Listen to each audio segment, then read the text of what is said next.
Hello and welcome, everyone. Welcome to another episode of the OnReviewCast.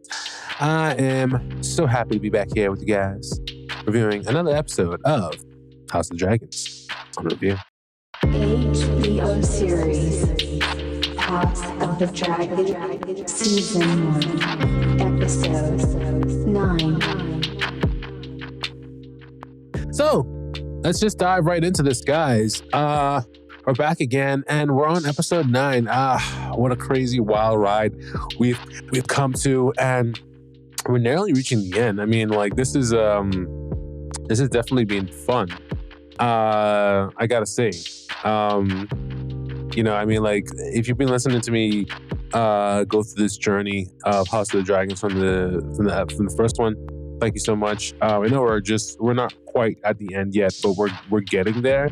But if you've been rocking with me since the beginning of this, like, you are a real one. You are a champion. Thank you so much for here from the OnReviewCast. You are amazing. I mean, that's not too much to really even say about that. Like, you're just great. But today on review, we're looking at episode 9 of House of the Dragons. And just like every other episode, guys, we're going to go ahead and give our episode breakdown, courtesy of fandom. The Green Council is the 9th episode of the first season of the House of the Dragon, and it is the 9th episode of the series overall. It premiered on October 16th, 2022 on HBO and HBO Max. And it was written by Sarah Hayes and directed by Claire Kindler. Synopsis. While Alicent enlists Cold and Aemond to track down Aegon, Otto gathers the great house of Westeros to affirm their allegiance. And indeed he does. Man, good episode overall. Honestly, actually slower paced, but it was all right. Like, it was overall good, but like, it definitely wasn't like one of those the hypest like House of the Dragon episodes that you need to be a part of. You need to watch. You need to see. Honestly, so in this episode, a lot does happen. I thoroughly enjoyed like everything, the nuance of it all. Because like in your head, you're going through this series, and we're finally here to this point, right? We finally got to the point as to when, okay, here it is. This is when Alicent's son is finally going to ascend to the throne. And it's all of this is basically based off of the fact that she misunderstood Viserys while he was in bed and he passed away. We talked a little bit about that in the last episode. I just think that it's absolutely fucked how, well, just because of this misunderstanding, she interpreted things very incorrectly, and essentially, from what we understand from the books and what's going to happen, the whole fucking war breaks out down to the dragons. Yeah. Something that we didn't actually touch on that was actually very interesting throughout this is the little spies that have been running around the kingdom. Now, what has been going on essentially is that the White Worm, Daemon's former, whore, essentially is getting information in and out of the kingdom. And we see that later more in detail in the actual series as we progress on. And I just thought that was actually really interesting because it's so funny too, because the second the king dies, Alicent's like, okay, tell no one, right? And she fucks off. She goes to go ahead and tell her father exactly what's happened. And you see her lighting these candles, Alicent's helper, handmaid, lighting Talia, lighting these candles. And I was kind of like, well, why the fuck is she lighting these candles? I was like, oh, and I got in my head, and I remember because I watched it before. She's lighting them because she's announcing that basically the king is dead to the White Worm. And this has been going on for such a long time that they have ways of like communicating in code and secret. I thought that was actually kind of cool and interesting as well. And that's very just wow, very very intuitive way of communicating as well. And something and these group of people, these spies, have been working together for quite some time. It basically shows that as well. So Allison goes to her father and tells her all about these things that are happening, and then her father presents it to the council. This scene, oh my god, man. So in my head, again, we all thought about this, and all thought about like how when this day would finally come and what this day would finally look like and finally be like when when the king actually dies and all hell breaks loose. Essentially, is basically essentially what happens. What this would look like. And they did a phenomenal job with this. It was kind of exactly how I was thinking. Some people inside of that room would kind of be like, okay, wait a minute, no. So, actually, okay, well, I thought some people, in that room would kind of be like, okay, wait a minute, no, you can't do this. You guys promised that so-and-so would be, installed as ruler next. Rhaenyra would be installed as ruler next. And some of them would be like, oh, well, he is the man. He is a man. He's the first one son. Aegon is the first one son. He is a male of this generation. And it sort of was like that. The one guy, the old man that was a part of the council, the Green Council, it became green. If anything, it was kind of, because we had the blacks versus the greens. The blacks is the Rhaenyra side, and the greens is the Alicent side. So it was kind of half black. Well, not even half. Sort of. One person was on the black side. One person was on the Rhaenyra side. And when he spoke up, it didn't end very well for him, right? I mean, and I thought definitely during that sequence of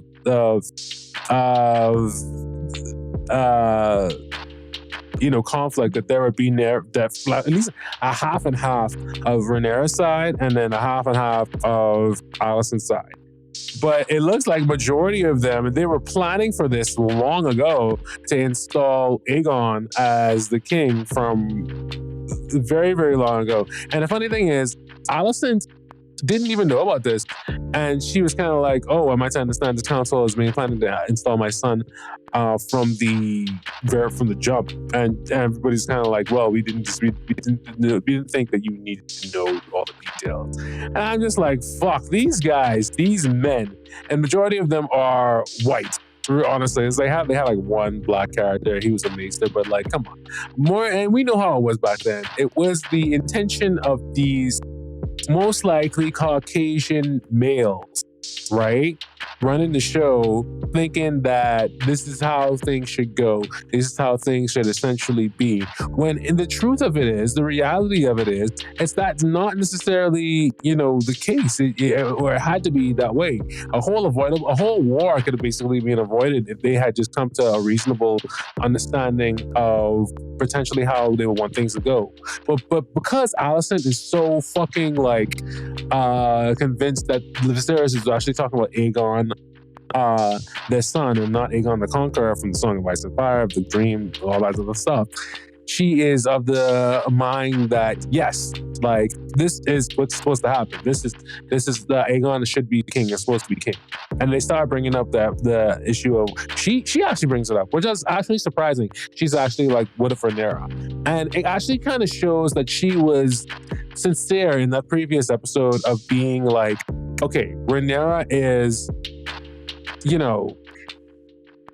Rhaenyra was my friend for a long time, and we've had our differences, but we want to kind of make up now.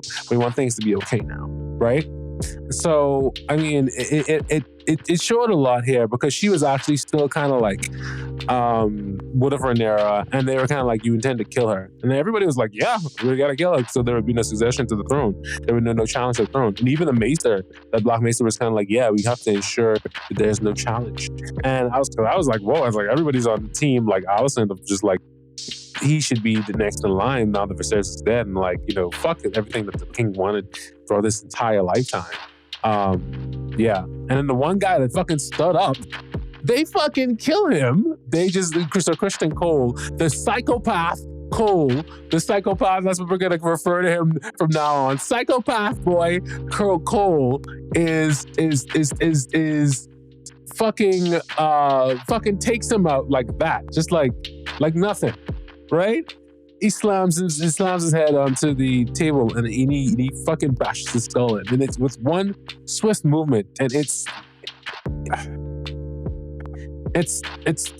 rather it's rather of a jarring kind of thing. And then it also was kind of like nothing to Otto Hightower, who was like, no, keep the door shut. We won't alert anybody of his death until we're done here. Just like showing how very much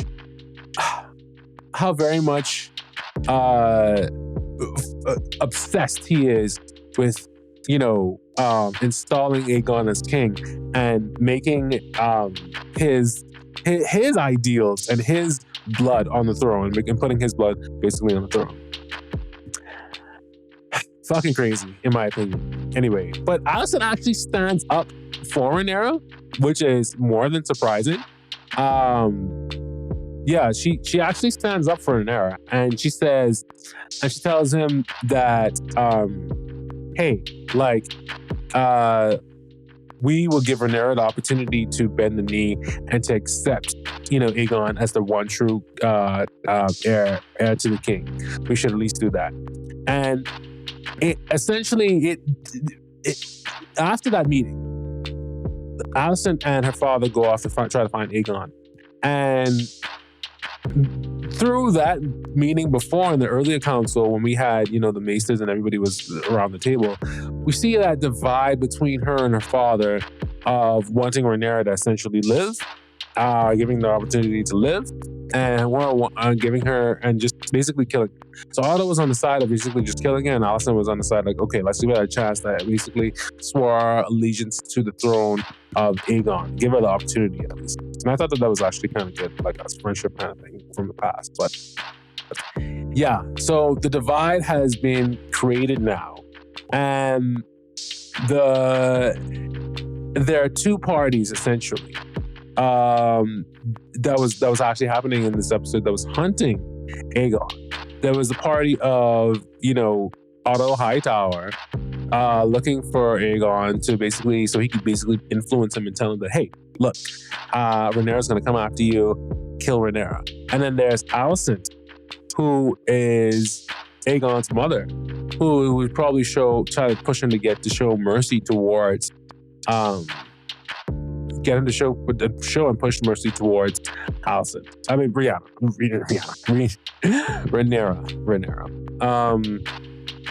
Yes. And the parties that they choose to actually go about and search for Rhaenyra is Sir Criston Cole and Sir Eric. And Sir Eric has a twin brother, Sir Eric. Eric and Eric.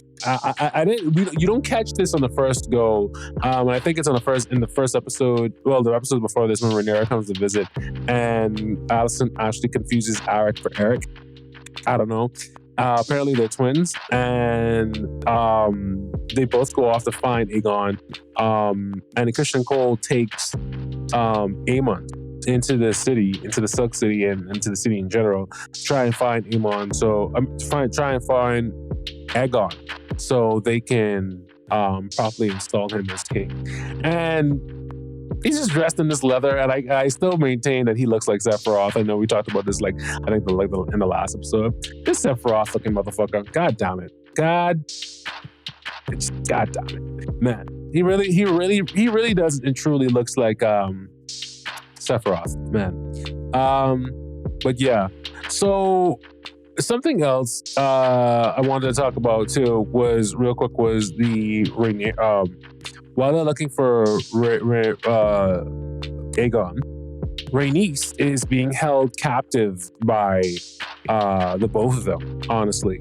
For reasons they didn't really have to keep her captive, honestly. I mean, well, sort of, because they didn't want the news to reach Rhaenyra before they can install him as king. And that's probably why they kept it all locked up, which is kind of fucking sad. And that decision probably didn't even have to do anything with Alicent, which we'll probably talk about later in a conversation that Alicent and Rhaenys actually have with one another. But yeah, so they go about looking for Aegon, and they tried the streets of Silk, where all the whores and the debauchery and magic. Where all the magic happens, right? The magic happens. Remember that from that fucking fourth. Was it fourth episode? Fourth or fifth episode? Yeah. Where all the sex mongers live. the sexual fantasies. Well, you can find sexual fantasies. Anyway, so they go hunting about in the streets of Silk, and one of the whores actually recognizes Aemon. Oh my god! From when he's a child. Brilliant parenting. That's how you can tell the kind of lifestyle he actually had. Not only the kind of lifestyle that he had, but I guess what kind of childhood, I should say, not lifestyle. The kind of childhood that he was brought up with, and kind of childhood that he had. But also the kind of parents that he had. This is to sneak out at the age of 13 banging whores. Jesus. Oof. Good Lord. Anyway, but again, they are of the people that are the different Targaryens. They're just and they're princes and these rich people. They live these like different like kind of lifestyle, very debaucherous, out of the way lifestyle. Anyway, so just like the synopsis actually says, Otto fucking Hightower gathers all these bannermen who had sworn their fealty initially to Rhaenyra to see if they could basically turn coats. You could turn coats, essentially, turn them into turncoats. And make them basically flip to their side of supporting Aegon as a succession. And there are some motherfuckers who actually stand up to him and say, like, hey, you know what? No, we're not going to allow you to do this. And who says that they remain loyal to Rhaenyra despite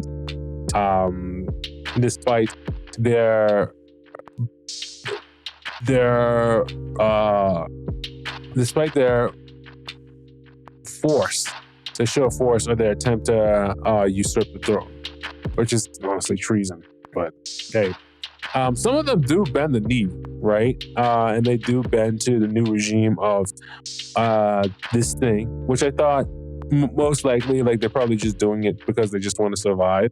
Because if they don't, most likely they're either going to be thrown in prison or they're going to be murdered to some degree, essentially. And that is essentially what happens with that one bald guy. And he tries to run away, and he gets himself essentially hung because of Sir Larys. That evil, creepy motherfucker, honestly. Like, he's so weird. And yes, but for now, a majority of them decide to bend the knee and go along with the succession of Daemon. That whole thing, though, I'm wondering, because, like, why? And maybe because, like, I guess they needed to know and be sure that there wouldn't be any more civil unrest amongst them, probably. But I was wondering, like, why do they need the support of those other guys really to it's for them to actually be on board, right? Why couldn't they just done it? I guess maybe because, again, like, it's a thing in the Game of Thrones world that I just don't understand. Why do we really need the support from all those other houses? Maybe their money or their resources. I guess the entire kingdom needs to function. But if they're not exactly on board with that, then there must be, there probably is going to be a particular issue if they're not on board. But I don't know. It's something that I was kind of wondering about. I thought was weird. Something new or concept that we've never actually seen before in Game of Thrones / House of the Dragon, I think. You can correct me if I'm wrong, guys, in the comments, feel free to. But the fighting pits. I've never seen these children-like fighting pits in Westeros. A very interesting concept, apparently, that happens, but I'm not actually surprised, given the kind of not only town, but city, kingdom, and the kind of place King's Landing essentially is. It's a very barbaric town. It's a very barbaric city / town, honestly, in my opinion. But we got to see the fighting pits, and that was actually kind of a concept, apparently, that Aegon likes to frequent there. Something that I noticed that this episode kind of does is that as we're looking for Aegon along with Sir Eric and along with Christian Cole and Aemon, we get a little bit of an understanding of who this guy is, right? Because he's gonna be king, and from what we know what happens in the story, he's gonna be placed at the helm of this within the story for the next season. So for season 2, for sure, he's gonna be king. And if he's gonna be king for sure, season 2, then I mean, it's probably. It probably. I want to say it's probably better to get a little bit of insight as to. It's probably better to get a little bit of insight as to what kind of king he is kind of gonna be, right? Hopefully, and it kind of gives us a little bit of hints of the kind of king he's gonna be. Because if we don't want him, nobody wants another Joffrey, right? Another little dick. Like nobody wants another Joffrey. Hopefully, he isn't like another Joffrey. I mean, as interesting as that kind of kingship was, I don't think we need to do another kind of Joffrey. And we've been going along with Aemon throughout the series, and then the kind of person he is. And he's not really necessarily all there emotionally and or mentally, in my opinion. But we do get to see, because his obsession over women, especially when they went to that whorehouse, it tells a story. The fighting pits that they went to, that they see children fighting, and people betting on children as they sharpen their teeth and their claws to make them more violent. So he promotes child violence, and he probably promotes violence overall.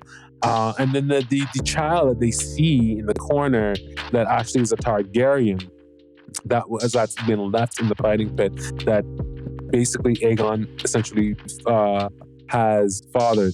And the woman in the previous episode that he raped, dude, that he just called having a bit of fun.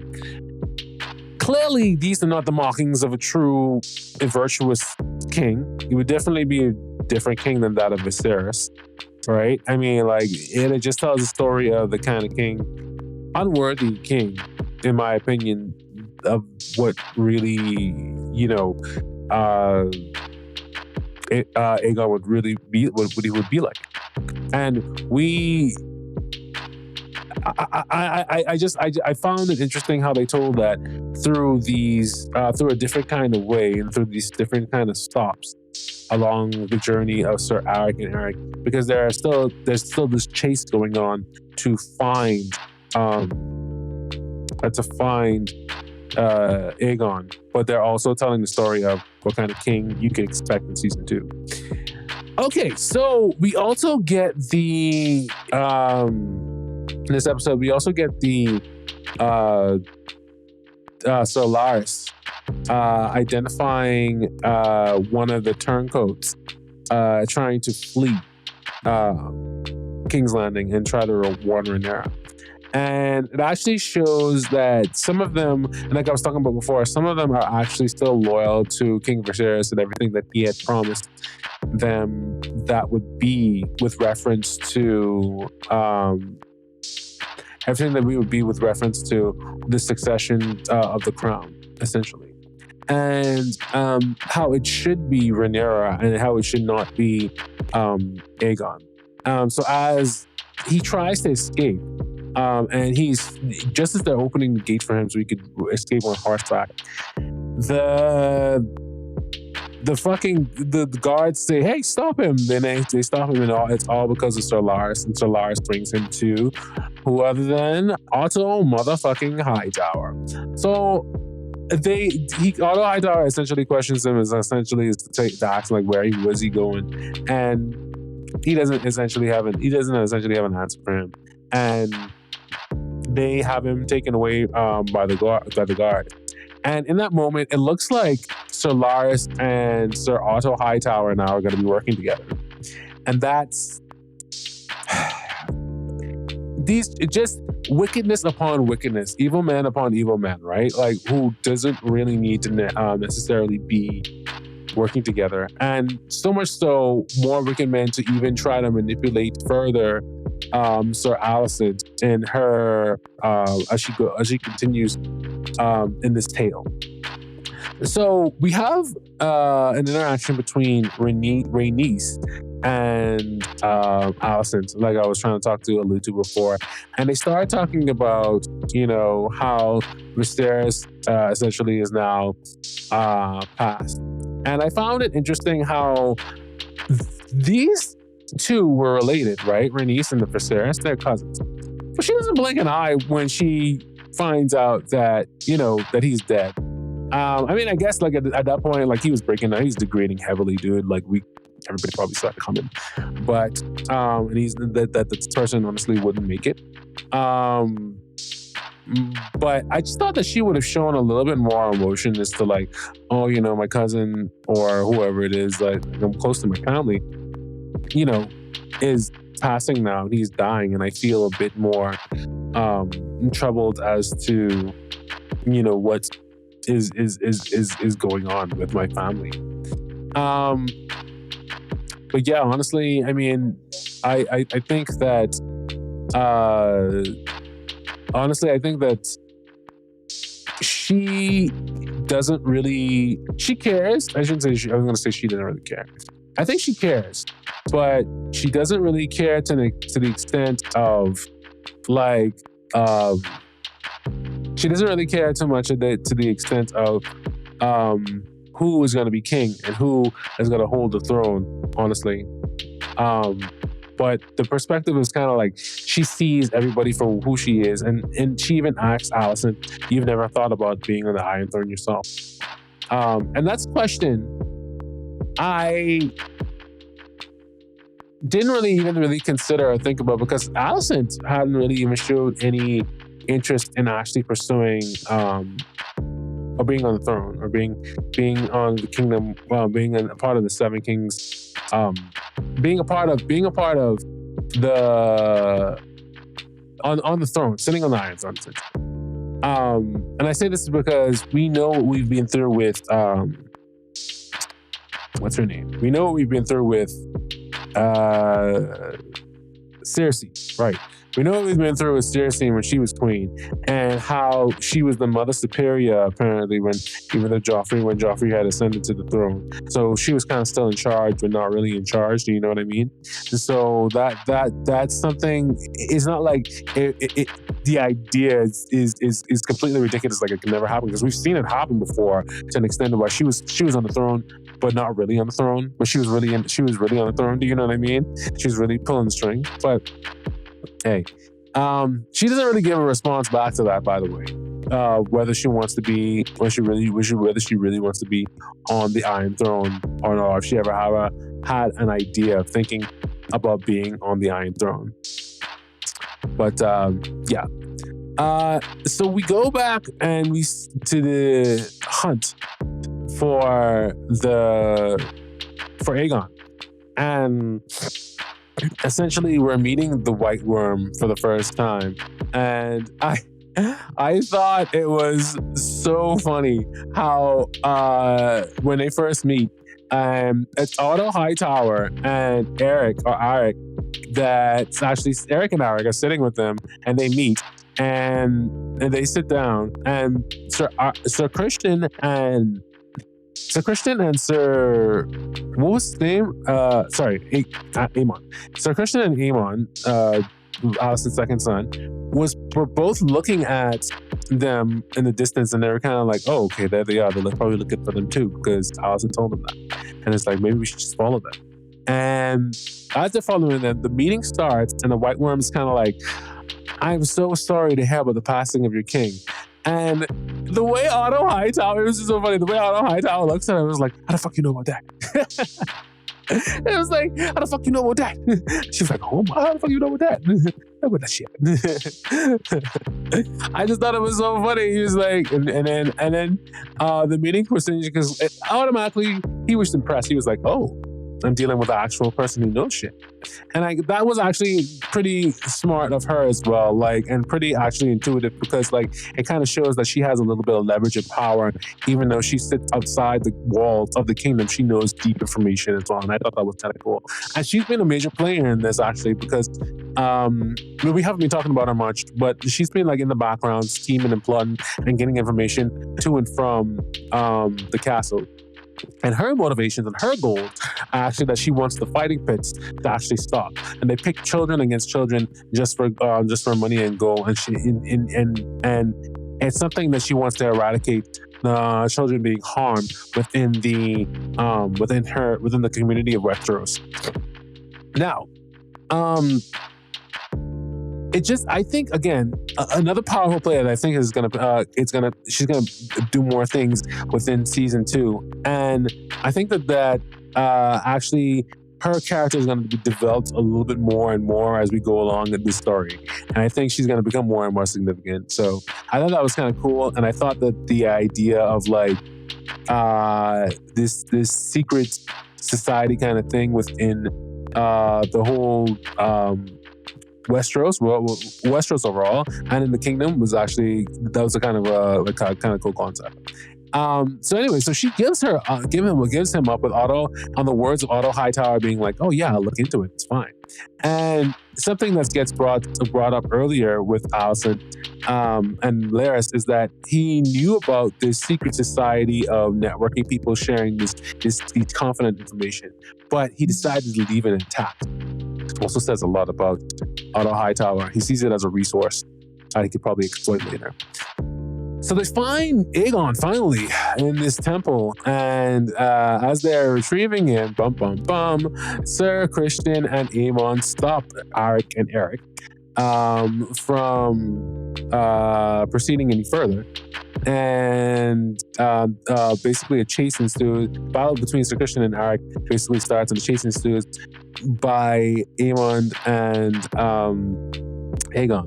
Whereas the other brother, Eric or Arik, one of the other twins, kind of just stands there and watches the fight, and he does nothing. I think it's basically to exploit and kind of illustrate the further divide between the two families. Actually, if you think about it, we have Sir Christian Cole and we have Aemon fighting on the side of Alicent. But Alicent, who's basically trying to save Rhaenyra's life, and then Sir Eric and Arik, the two twins, who, if they were to find him first and there would be no issue, would have brought him right to Otto Hightower and would have essentially gone into his heir to forfeit Rhaenyra's life. And it also shows, it physically shows the two brothers fighting with one another with words, Eric and Arik. I thought that's actually kind of interesting. Eric and Arik are fighting with words as they're looking for Aegon, and they have two different opinions as to whether Aegon is ready to be king, and if he what kind of king he would be, if he would get king or if he would be bad king. And then we have the physical fighting of these two brothers, Aegon and Aemon, as to who should be king. And Aegon doesn't want it. He doesn't want to be king. He doesn't want that responsibility. He doesn't want any of that stuff on him. And they're fighting with one another of this. But in the end, Sir Christian essentially besses Eric or Arik, and we don't see that he kills him. I don't think he kills him, but he besses him in combat, and he walks up to Aegon. He's like, "Well, Mother's wishes, time to go," and essentially saying that they had won, and they had won. Alicent eventually gets Aegon in her keep. And then there's a conversation, and this conversation between Alicent and her dad, and it's a very, what it kind of reminded me of. It kind of reminded me of like every other teen daughter talking with her dad, and it's like. And they have like very different conflicting views and opinions on a thing, and they started discussing the ideals and the principles behind killing for not killing and not killing for what for purpose. And she's basically on the side of killing without killing. not choosing to not kill is not a weakness. Is not a weakness, and it doesn't show any kind of weakness. And then she starts laying down some laws, like, okay, like look, this is what's gonna happen. This is how it's gonna be, because I have Aegon now, and I'm basically taking control of the situation. And she's basically like, Rhaenyra is gonna be given the chance to bend the knee and given the chance to surrender peacefully and calmly, and basically saying, telling him that we're basically going to keep him alive, and the coronation will happen, and he will become king, and everything will be fine basically at the end of the day. And all Hightower's only response is like, "You look so much like your mother in that light," and then the look that like Alicent gives him is like, "Oh, whatever, fuck off, Dad." The look that he gives, the look that she gives him, the look that she gives him is just like, okay, whatever, fuck off, Dad. It's essentially, that's what it is. She rolls her eyes and she walks off. She's like, yeah, whatever. I thought it was a very cute domestic moment between a father and a daughter, and it's just kind of like, as you wish, and it's fine. Okay, so the next scene, we really need to talk about this, guys, and I'm gonna be asking for your feedback and your thoughts, and because this was listen, man, this was kind of creepy in my opinion. This is just like outright unnecessary, in my opinion. So Alicent returns back to her chambers, and her boy toy, lover, whatever you want to call it, you know they fucking, come on. All right, I'm just throwing out to you, to the OnReview fam, OnReviewCast. Larys and Alicent, they fucking, right? You know they fucking. Let me know in the comments. If they fucking in the books, I knew it. Anyway, I fucking knew it. Anyways, we got boy toy Larys waiting for her in a chamber. Boy toy Larys is waiting for her in the chambers.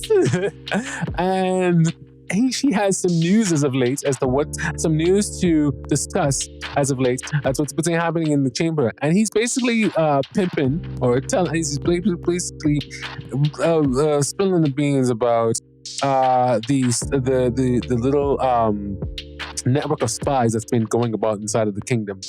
And the thing is, before he divulges, this is the weird part, guys. Before he divulges this information, I'm wondering why, okay, like Alicent has a seat and he hesitates to do it. He hesitates to tell her all the information. And then Alicent has a seat and she removes her shoes.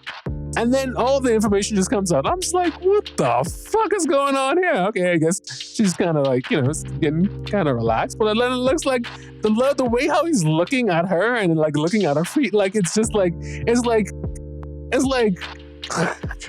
it's like when you check out like a girl or it's like when you check someone out, right? And they're like, like good fuck that. They're like, yeah, you know what I mean? Like, that's exactly what it's like. And I'm just like, well, is he getting off on her feet? And it's like, he is. That motherfucker is. And it's like,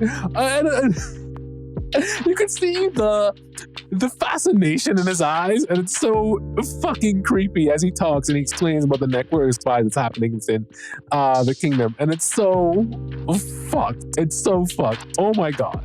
And as he continues on, he pauses again, and then he looks at her, and then he looks at her, and it's at her feet more, and then she removes her stockings, and it's like, oh my god, this motherfucker getting off. This dude is getting off, getting right off, like.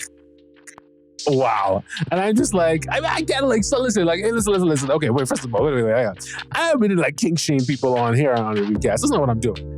But I just, it's this, we know about it, right? We know different people have different, like, different things that they're into.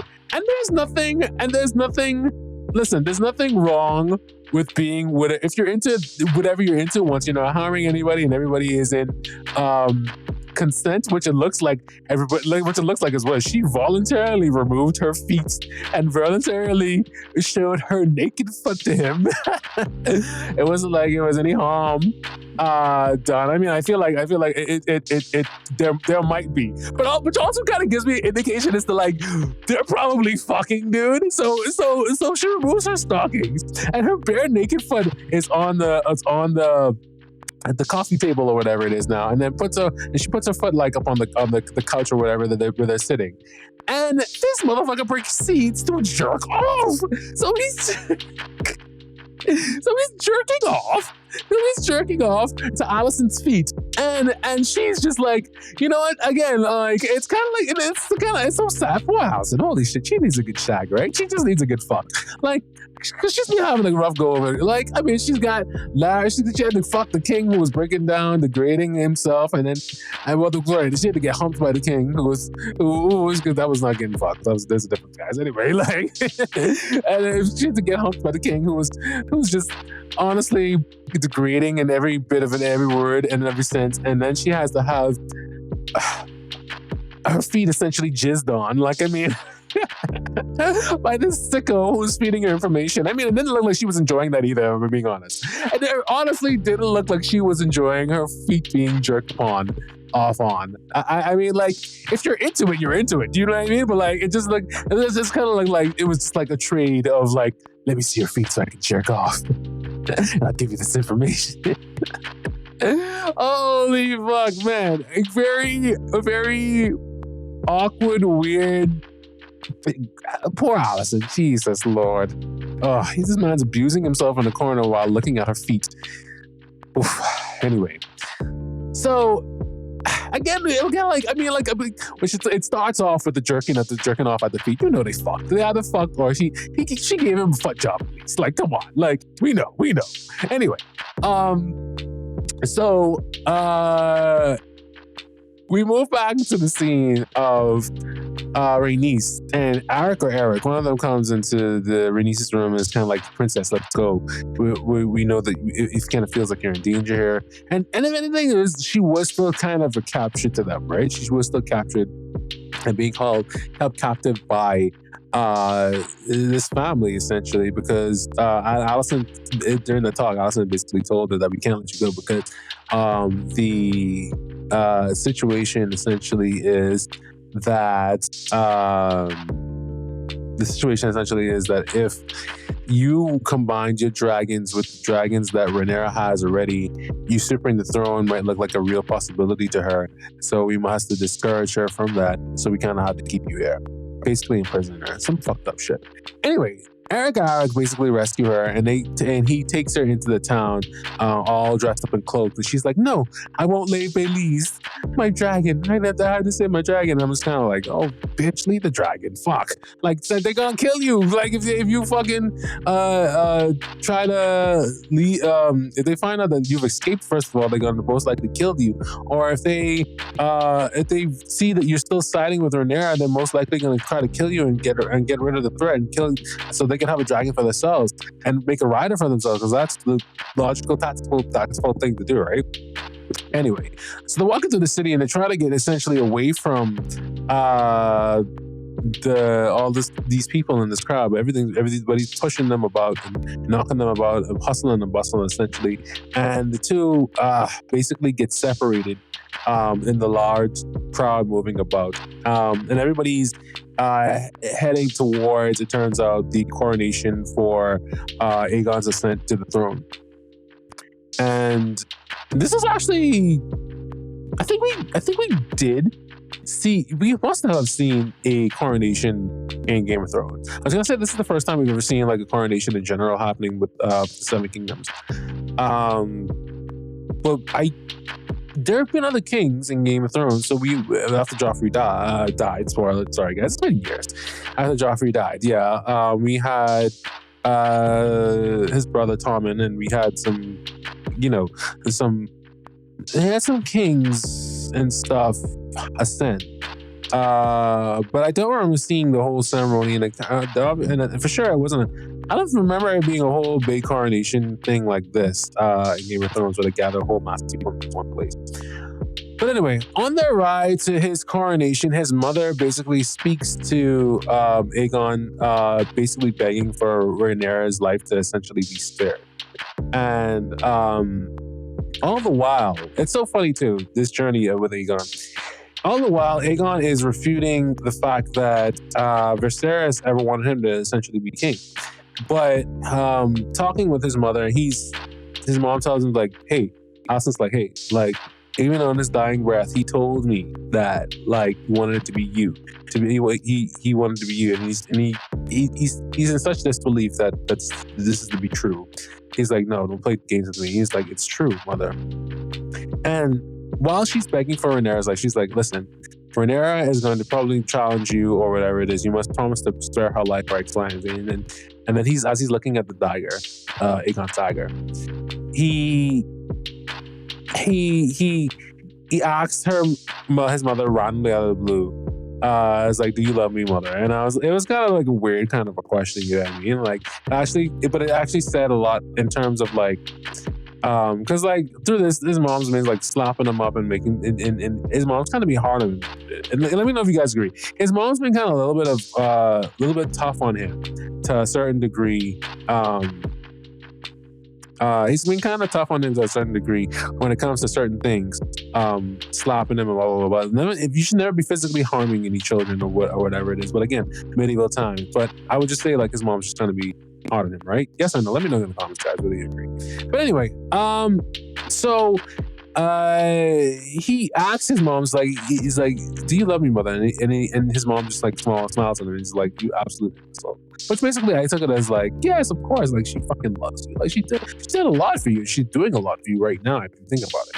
And this is if anything, you know, you say what you want about the blacks versus the greens, Alicent Hightower versus Rhaenyra, whatever you want to say.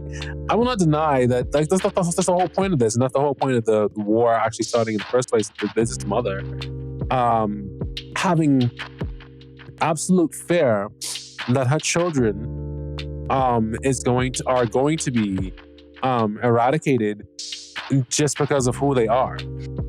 It's this grand paranoia and fear, which basically causes, you know, the sparks, the whole civil war, or the idea of the civil war in the first place. Anyway, really. So they all gather in this grand hall, and people for miles and miles to see, and they can't get that motherfucker on microphone. I thought that was kind of weird. Like they're in this big hall, and like I'm pretty sure some people didn't hear him. But King of the Hand, Otto Hightower, King of the Past, and Viserys is dead now. But I guess he's probably just going to still be King of the Hand when Aegon takes his thing. But King of the Hand announces that, you know, Viserys is essentially dead to the people, and that the new King Aegon Viserys is going to be your new king, and etc. etc. I also found it kind of interesting here. You notice, and everyone knows if you guys notice this too. We didn't have like a fucking. I gotta get at the same time. Everything maybe they wanted to. That's how fast they probably wanted it to happen. We didn't get a funeral for Viserys. I mean, at the same time, we didn't even like see his body or anything like that. Maybe like back in the day, possibly was thinking like, okay, at the same time of his coronation, yes, like Viserys is like dead now, and they call him Viserys the. Sorry, that guy. They call him Viserys the Kind, I think. The same time, while Viserys the Kind is being, Viserys the Kind is being, buried, or we're recognizing his death. We have the coronation of son, but like his body or his like some kind of funeral, I would have thought would have happened, and then they would have been like, okay, we have a new king now who's taking the throne, which is Aegon. I just thought that was kind of weird. So, but anyway, so they do this whole ceremony of making Aegon king, a position that it looks like he doesn't even necessarily want, and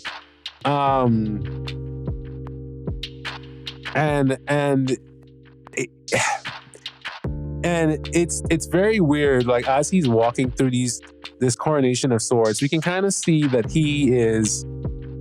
Yeah, he was saying stuff like he didn't want it and etc. and all this other stuff. But I think that while he was walking, it's so funny. They played this music that it gave the vibe anyway of him now, despite fighting it and despite saying no to it, he's actually embracing and accepting this inheritance that is being given to him, even though he's fought it this whole entire time. And so the coronation proceeds, and everybody is there. So Chris, all Queen Green, all Queen and Teen Green was there. Queen Teen Green was there in full effect. Sephiroth and Sephiroth and the Seer and Aegon. All there in attendance while Rhaenys is trying to sneak away and sneak off into the under the dragon pits where her dragon essentially is, because again she told them straight up, she told she doesn't want to leave without Baelise. And something that I just actually caught on the second watch was that they made Aegon's sister and Aemon's sister, the girl that Alicent had, she's apparently called a dreamer. And the dreamers are apparently supposed to be able to see the future. And she's been saying this thing early in the episode that there's a beast that lies beneath the floorboards. What she was essentially talking about was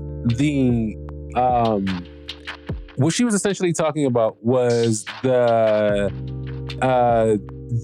beast being that of Rhaenys's dragon Baelise under the floorboards under them, because in the next few minutes she fucking bursts out of there, killing thousands of people. I can imagine she destroys the floors underneath this grand hall, and she destroys the floors of the grand hall, releasing her dragon, and fucking chaos essentially ensues. But again, before I even, I'm jumping ahead a little bit. Before I even talk about that though, and that sequence and what could have actually happened, we see Aegon, who doesn't want this responsibility, doesn't want this throne, being somewhat appreciated and loved by the crowd, by applause. And it's only then and after that he decides to embrace it and decides to actually love the idea of, after seeing these people around, the idea of potentially being king. And so much so he's rallying the crowd, throwing up his sword in victory of achieving this crown. And it's right before that, right after that, and right after he accepts all of this, is when Rhaenys's dragon bursts out of the floorboards. The beast that lies beneath the floorboards, causing absolute fucking chaos within the hall, stomping on people, roaring and shit, just causing a lot of chaos. And it comes to the fact where she's essentially, and everybody is like in a panic and trying to escape. She's basically destroying the fucking hall. And they're trying, it's weird. I don't understand why they were trying to do this, but it's weird how they were trying to close the gates on the door of the hall on the people of King's Landing while they were in the hall. And Otto Hightower was like shouting, open the doors. And maybe they were trying to, I don't know, trap the dragon in there. I don't know what they were trying to do or why they were trying to keep the people in there in the first place with the dragon, which is absolutely ridiculous to me. Fucking stupid. But Rhaenys and Baelise, the dragon, stand right in front of all the Greens, all the Hightowers, and stands and Alicent stands in front of Aegon, ready to protect him. And the dragon just basically yells at them, screaming like, fuck you. Not, she doesn't, the dragon actually doesn't say fuck you, but the dragon, essentially, that's what I got from it. It was like basically a fuck you for keeping her imprisoned like that. And the dragon basically goes walking off and flies into the air and escapes through the doors of the Grand Hall. And that's the end of the episode. What I don't understand was, in that whole sequence, why the fuck didn't she burn them? Why? It could have been over. It could have been done. It could have. But I guess she didn't burn them because it's not her fight. It's not her war. She never really cared who was on the Iron Throne. She never really cared who was in charge. She just didn't want to be fucking caged up like some kind of fucking animal. She had every right to burn them, though. And I mean, like, less of, I guess, yeah, like I said, she didn't really care. And it's not her fight. It's not her, not really. And I guess that's why she didn't do it. But lesser people would have probably fucking torched the shit out of the motherfuckers for just keeping her captive in the first place. I would have thought about them at least. Anyway, that is it for the end of the episode. Now it's time for a segment, guys, as always, called Ash's Favorite Scenes. Yeah. All right, let's do this. Ash's favorite scenes. So I'm not gonna lie, this episode was a little bit more slower paced because of the whole hunt for the king kind of deal that was actually happening. But what was actually pretty awesome within this, I think, is one of my most favorite scenes, I gotta admit, was the council scene, the Green Council scene. Which the episode is basically dubbed after. We saw a clear divide of the loyalists of King Viserys, which wasn't really a lot of them, really, versus that of who was on Team Rhaenyra and who was just basically in the middle. It basically showed potentially for season 2 how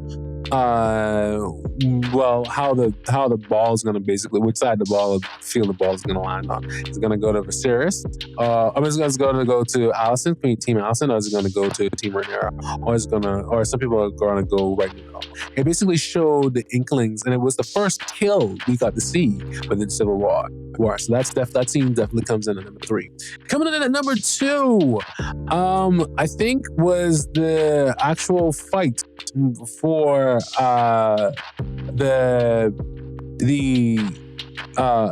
getting Aegon back to the palace, because it actually showed 2 different stories, right? And it was a point of conflict where it was like, all right, whoever wins this is really going to decide what happens to Rhaenyra, or what give the opportunity for Rhaenyra to actually warrant or garner peace, or for the opportunity for Rhaenyra to not give her any peace and just go into the night and just kill her, like one of the knights were ordered to in this episode. And definitely coming in at number 1, I think, was that final scene of the episode of Aegon's coronation. I think I like the scene the best because we see so much things happening in terms of like character changing, and the opportunity that Rhaenys actually had to actually take all of them out and just like be done with it. That would have been it right there, and then just kill all of them. The missed opportunity that she had, but it also shows that like she's a force to be working with, but like at the same time, it's not her fight. She doesn't want to be a part of it. That's a signal to me. But the whole fact that when he didn't want it, and Aegon didn't want it, but the second he got on top of that stage and people were cheering him on, and it showed he was showed any kind of love, right? He started to accept it, and he started to say like, yeah, now I want it. Now I want the power. Now I want this kingship. And then I like this scene. I like this whole sequence of scenes because Rhaenys coming out of that, and the whole epicness of that dragon, just fucking the finale. That finale was so good. The dragon coming up and stomping on all those people, and one word would have just wiped all of them out, and this whole situation would have been resolved. Dracarys. That's it. And it would have been done. But that was Ash's favorite scenes. There wasn't any worse scenes in this episode either, so we're definitely going to skip that part of the section. Linda, can you get the on-review score, please? House of the Dragon Episode 8 receives a 3 out of 5. Well, that's going to do it for me, guys. I am definitely out of time. Thank you so much for listening. If you made it all the way to the end, you are amazing. You are champions. Don't forget to support us on all of our social media channels. You know, to do the social media things, the liking, the subscribing. Hit us up on the Facebook, the Instagram, and the Twitter. We also have the Patreon going on as well, guys. Don't forget about that. That's awesome. And lastly, guys, don't forget to also check out, some of my music that I'm also doing on the Anomaly Beats channel. Just search up Anomaly Beats, and it's beats by Ash, and it's anime-inspired Anomaly Beats. Anomaly Beats, be an anomaly, and listen to some beats. Anyway, yeah, guys, thanks for listening, like I said again. And lastly, like I always say at the end of these, be safe, be kind, be you, take care.